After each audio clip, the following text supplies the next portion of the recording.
Om Shanti. Good morning. अव्यक्त मुरली 29 सितंबर 2024। बाबा की मीठी मीठी मुरली हम मीठे मीठे बच्चों के मीठे मंथन के लिए। मंथन शुरू करने से पहले सर्वशक्तिमान शिव बाबा की शक्तिशाली किरणों के नीचे बैठ जाते हैं और अनुभव करते हैं कि मैं मास्टर सर्वशक्तिमान आत्मा हूँ, सर्वशक्तिमान पिता की संतान हूँ। आज की अव्यक्त वाणी रिवाइज कोर्स 3 फरवरी 2002 की वाणी है। मुरली का शीर्षक है लक्ष्य और लक्षण को समान बनाओ। दो हैं, लक्ष्य और लक्षण को समान बनाओ और सर्व खजानों में संपन्न बनो। अब बहुत दिनों से हम देख रहे हैं कि बाबा सर्व खजानों की संपन्नता के लिए मुरली चला रहा है। तो अभी हमें देखना है कि हम कितने खजानों से संपन्न बने कि नहीं बने। पिछली मुरली अगर आपको याद हो तो पिछली मुरली में भी बाबा ने खजानों की बात की थी कि हमें कौन कौन से खजाने जमा होने चाहिए। इसके पहले वाली मुरली की बात है ना। तो हमें चेक करना है कि हमने क्या खजाने जमा किए कि नहीं जमा किए। तो आज बाबा ने कौन कौन से खजाने की निशानी बताई और खजाने हो तो कैसे पता चलेगा। तो बाबा ने कहा जो हर खजाने से संपन्न होगा वो प्राप्ति स्वरूप आत्मा होगी, तृप्त आत्मा होगी, और तीसरा क्या होगी, वो खुश नजर आएगी। अब जो खजाने बाबा ने बताए हैं उनके बारे में हम देखेंगे। 4 प्रकार के खजाने बाबा ने बताए। पहला ज्ञान का खजाना, उसकी गहराई में जाएंगे। दूसरा योग का खजाना।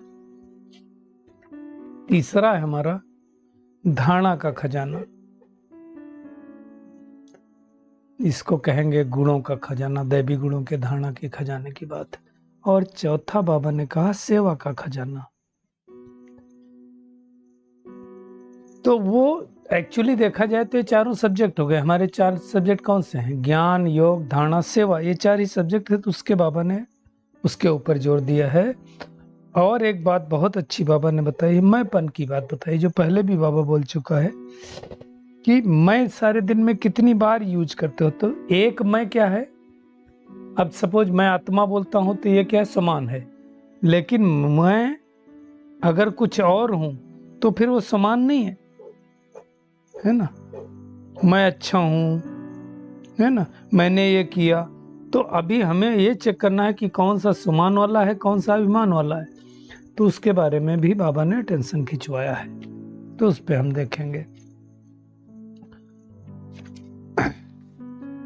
बहुत दिनों से बाबा दुआएं देने और दुआएं लेने की बात कर रहा है ना।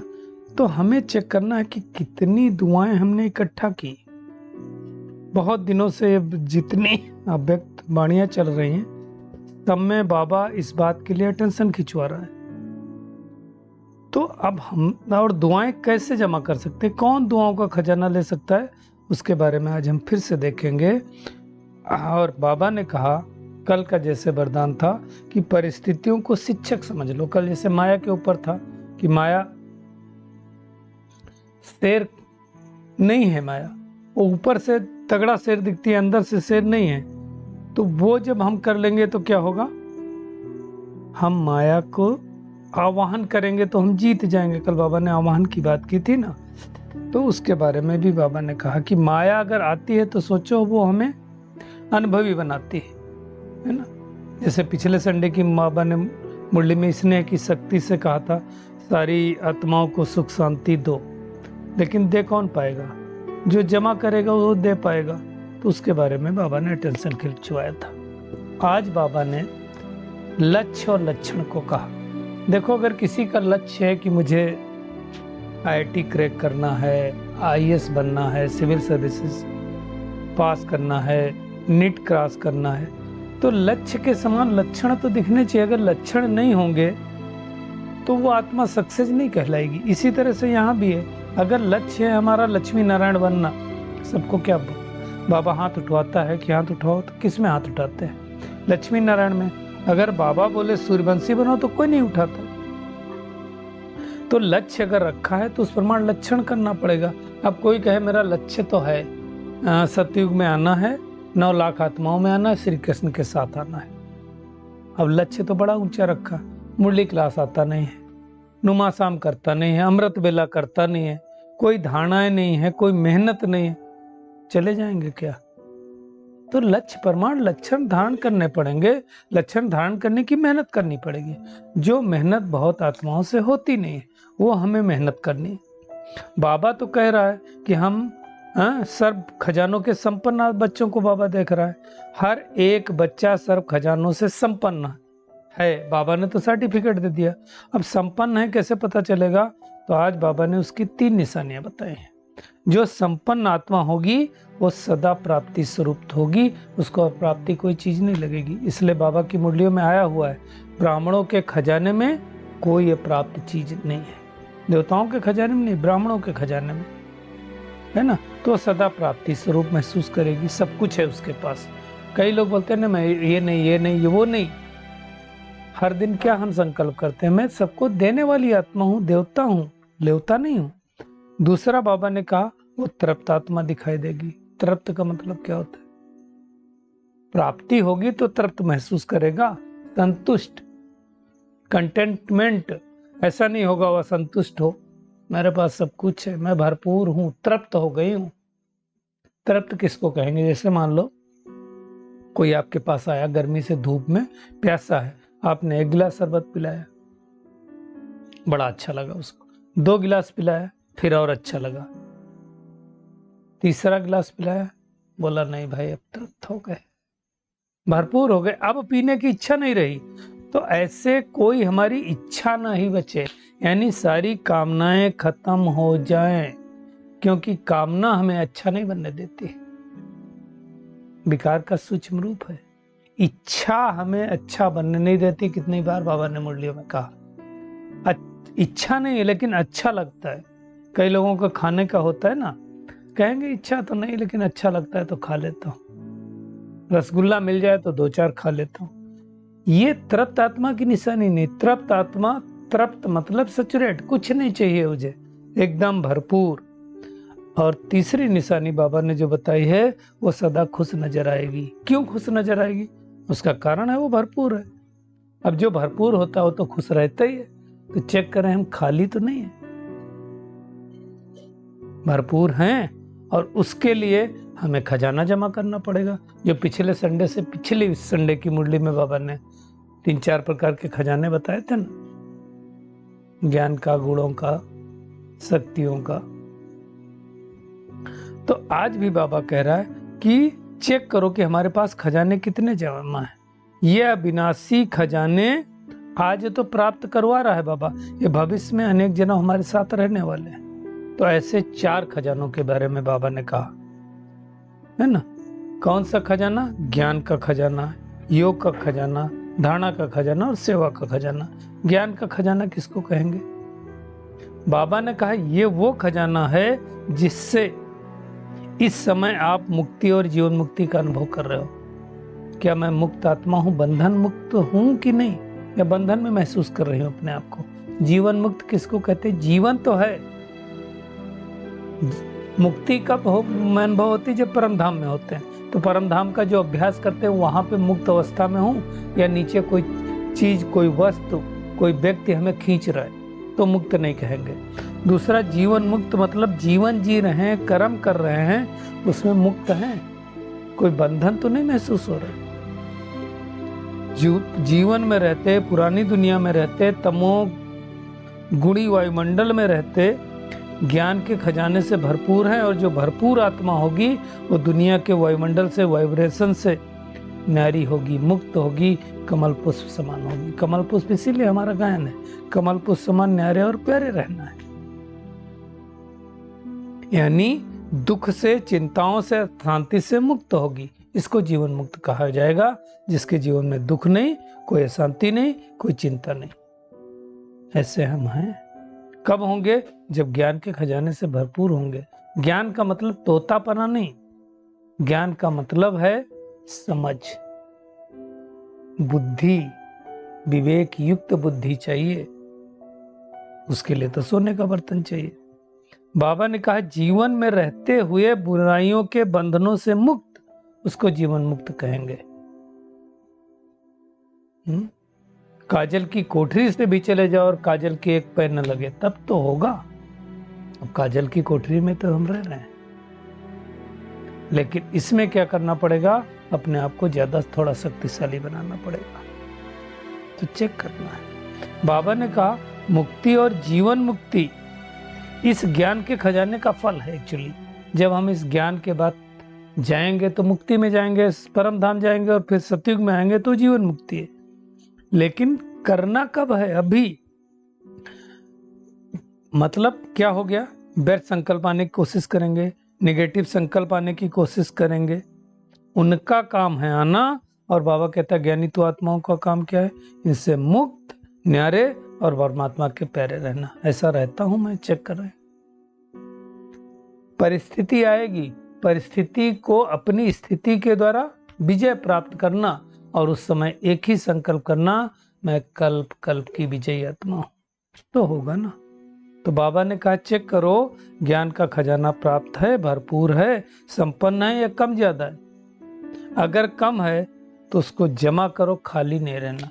तो चेक करें ज्ञान का खजाना है मेरे पास, और ज्ञान का खजाना जमा करने के लिए सबसे बेस्ट साधन है परमात्मा की मुरली, महावाक्य। आप साकार मुरली पढ़ो, अव्यक्त मुरली का स्टडी करो। एक साथ अभी हम पहले बहुत सारी मुरलियों की स्टडी हुई थी, नहीं कर रहे हैं कि यही मुरली से फुर्सत नहीं मिलती। रोज की साकार मुरली, फिर हर संडे को अव्यक्त मुरली आती, तो उसमें भी कितना खजाना होता है। तो वो संडे मुरली अव्यक्त इसीलिए चलती कि एक हफ्ते तक स्टडी करनी है, तो वो चेक करना है। दूसरा बाबा ने कहा योग का खजाना। तो योग के खजाने में मतलब क्या हो गया? शक्तियां। योग के खजाने से क्या प्राप्त होता है? योग करते हैं तो शक्तियां आती हैं हमारे अंदर। तो बाबा ने कहा चेक करो कितनी शक्तियां जमा की। खाली शक्ति नहीं जमा करनी, सर्व शक्तियां जमा करनी है। सर्व शक्तियां जमा करना मतलब एक भी शक्ति की कमी नहीं हो सकती है, तो वो धोखा खा जाएंगे। तो 8 शक्तियां वो तो हैं ही हैं, है ना। इसलिए बाबा ने कहा तुम्हारा टाइटल क्या है? मास्टर सर्वशक्तिमान। शक्तिमान नहीं है, सर्वशक्तिमान है। तो सर्व शक्तियों का खजाना योग बल से जमा हुआ। योग करेंगे तो जमा होगा, और उसका जमा करने का सबसे बेस्ट टाइम अमृत वेला है। कितना अमृत वेला करते हो अपने आप से पूछना है। चेक करो हम प्राप्ति स्वरूप है या कमी है? क्यों कमी है? अगर कमी है तो भर सकते हैं, अभी भी, बाद में नहीं भर पाएंगे। बाबा ने कहा समय समाप्त हो गया फिर तो कमी रह जाएगी। तो एक एक शक्ति को सामने लाओ। सहन करने की शक्ति है मेरे अंदर, सामना करने की शक्ति है, समाने की शक्ति है, सहयोग करने की शक्ति है, परखने की शक्ति है, निर्णय करने की शक्ति है, समेटने की शक्ति है कि नहीं? एक भी बाबा ने कहा परसेंटेज में कम होंगे तो फुल पास नहीं कहेंगे। लक्ष्य क्या है हमारा? बाबा ने कहा अटेंशन खींचो है। लक्ष्य फुल पास होना, हाफ पास होना तो है नहीं। फुल पास होना मतलब सूर्यवंशी में जाना, सतयुग में जाना। चंद्रवंशी में तो जाएंगे नहीं, है ना। बाबा ने तो आज ऑफर दिया, चंद्रवंशी में जाओ, चंद्रवंशी में बड़ा तख्त मिलेगा। बड़ा तख्त मतलब ज्यादा आत्माएं होती हैं, लेकिन कोई तैयार नहीं है। तो जब सूर्यवंशी बनना है तो फिर दृढ़ निश्चय रखना है कि एक भी शक्ति की किसी भी परसेंटेज में कमी न हो। अगर कमी रह गई तो हम 16 कला से 14 कला संपूर्ण होंगे, 16 कला संपूर्ण नहीं बनेंगे, है ना। इसलिए ये शब्द हटा देना है। कर लेंगे, हो जाएगा, होना ही है, ये नहीं सोचो। होना नहीं है, अभी अभी करना। इसलिए बेस्ट डे कौन सा है? आज।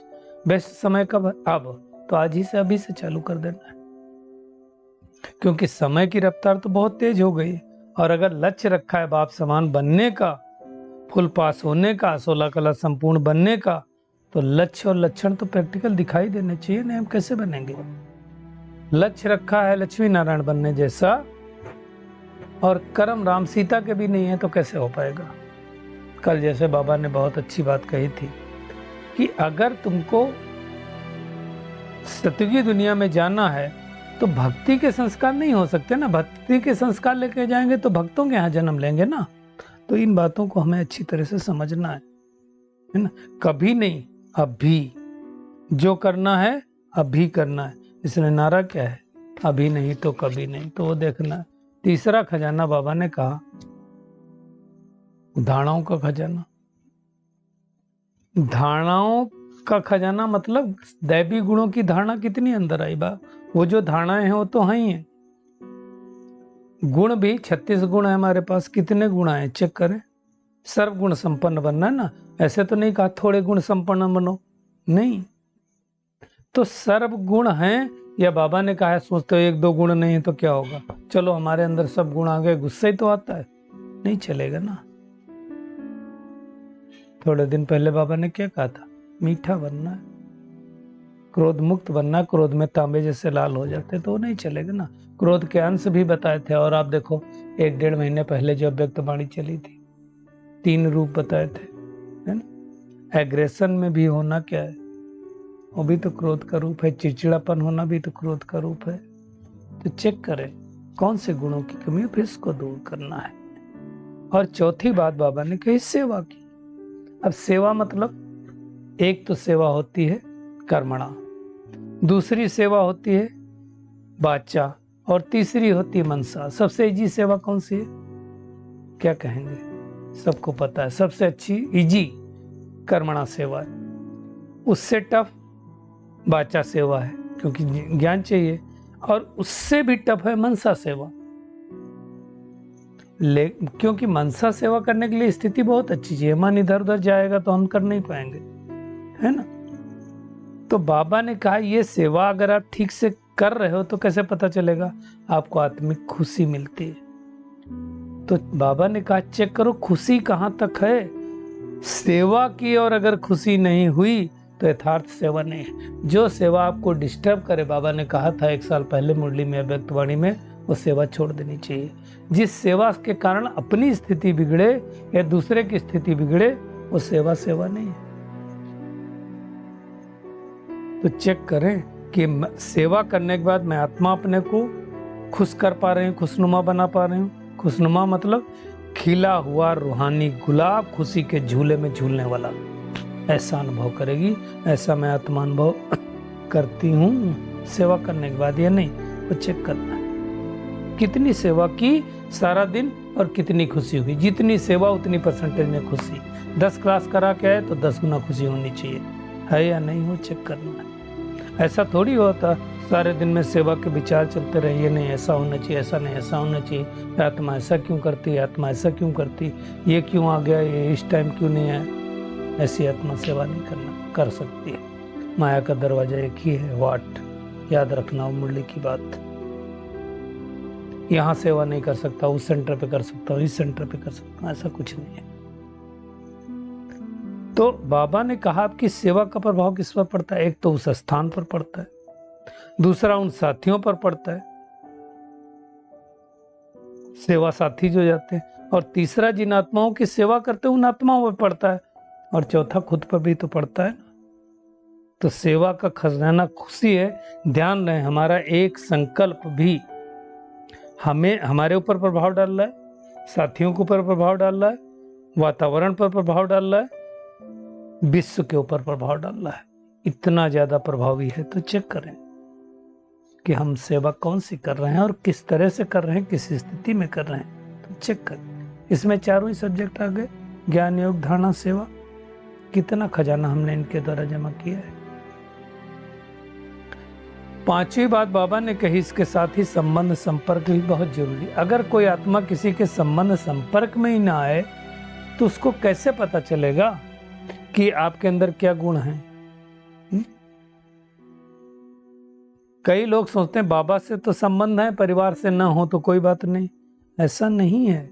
बीज तो संबंध हैं, राज्य कहाँ करने वाले हैं, राज्य के साथी कौन बनने वाले हैं, वो तो यही सब बनने वाले। इसलिए संबंध संपर्क में आना है। तो संबंध संपर्क में आने से फायदा क्या होगा, तो संबंध संपर्क में आएंगे तो हमें दुआओं का खजाना मिलेगा। और जब दुआओं का खजाना मिलेगा तो आत्मा चलेगी नहीं, दौड़ेगी नहीं, उड़ेगी। तो दुआओं का खजाना हमें बहुत जमा करना है।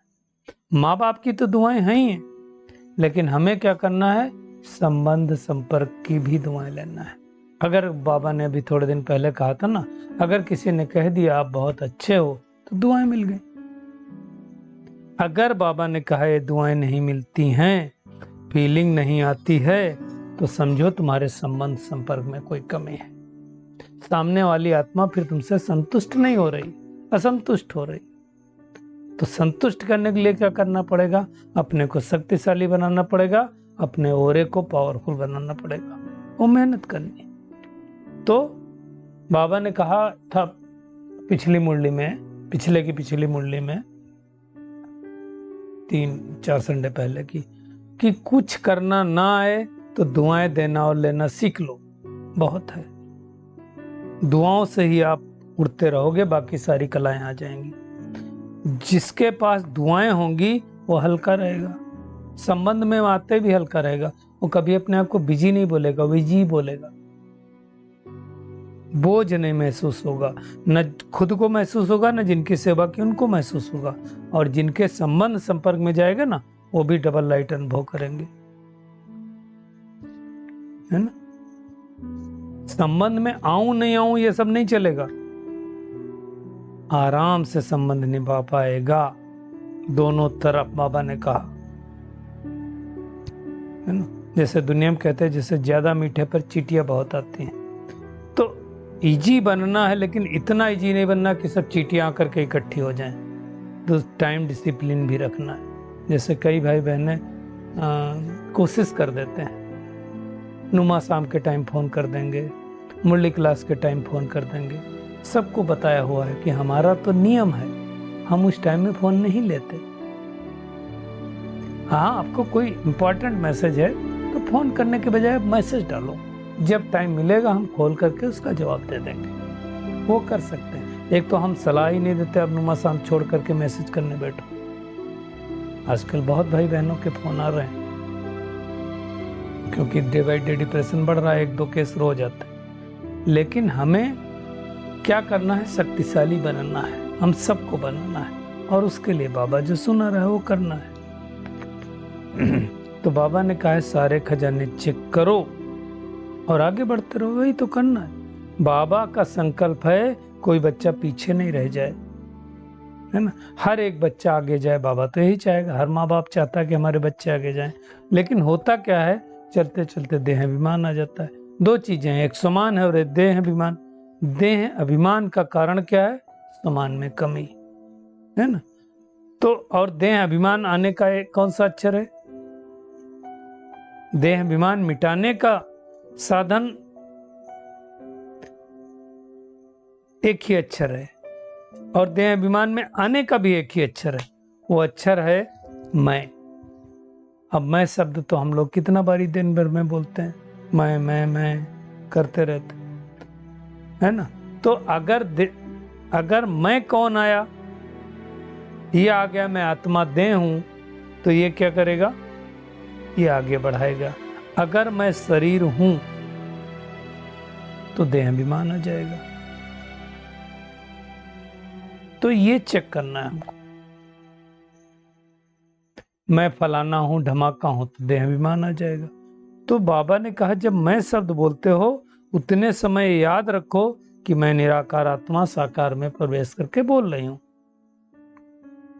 तो याद करो। और निराकार स्थिति जब याद होगी तो निरहंकारी तो बन ही जाएंगे। जैसा पिछली मुरली में कहा था, 3 पाठ, कौन से, निराकारी, निर्विकारी, निरहंकारी। ब्रह्मा बाबा क्या आखिरी शब्द थे ना, कल ब्रह्मा बाबा के ऊपर पिछले संडे की मुरली चली थी ना, तो याद रखना है। आते हैं आज के वरदान के ऊपर। परिस्थितियों को शिक्षक समझ उनसे पाठ पढ़ने वाले अनुभवी मूर्त भव। कोई भी परिस्थिति आती, कल जैसे बाबा ने कहा था माया का आह्वान करो, तो कोई भी परिस्थिति आए तो क्या करो, घबराने के बजाय उसे शिक्षक समझो कि हमें पढ़ाने के लिए आई है। परिस्थिति आती है तो हमें पाठ पढ़ाती है कि 2 शक्तियों का, एक सहन शक्ति और दूसरे सामना करने की शक्ति, यही दो शक्तियां चाहिए परिस्थिति के सामने, है ना। और ये दोनों पाठ पढ़ लें तो अनुभव बढ़ जाएंगे, अनुभवी बन जाएंगे। जब कहते हैं हम तो ट्रस्टी हैं, मेरा कुछ नहीं है, तो बाबा ने कहा फिर परिस्थितियों से क्यों घबराते हो। ट्रस्टी माना सब कुछ परमात्मा के हवाले, है ना। निश्चिंत समर्थ स्वरूप में वो आत्मा रहेगी। तो चेक करें कि ये दोनों शक्तियां हमारे पास हैं। फिर से वही बात है ना। खजाना कितना जमा किया योग का, योग से शक्ति आएगी। बाबा ने कहा जिनका मिजाज मीठा है भूल से कभी किसी को दुख नहीं दे सकते। अंडरलाइन करेंगे हमारा मिजाज मीठा है कि नहीं मीठा है। तो आज का टेक होम यही है कि लक्ष्य अगर रखा है तो लक्षण बनाना है और सारे खजानों से संपन्न बनना है। ज्ञान का खजाना, योग का खजाना, धारणा का खजाना, सेवा का खजाना और मैंपन से मुक्त रहना है। एक मैं ऊपर ले जाता है, एक मैं नीचे ले जाता है। और मैं आत्मा हूँ। इस स्थिति में जब स्थिति होंगे तो निराकारी, निरहंकारी और निर्विकारी अपने आप बन ही जाएंगे। जो भी परिस्थितियां आए उनको अपना शिक्षक बना करके अनुभवी मूर्त बनना है और अपना मिजाज बहुत मीठा रखना है। शुक्रिया मीठे प्यारे बाप दादा, शुक्रिया आप सभी का इस मीठे मंथन के लिए। अच्छा, ओम शांति।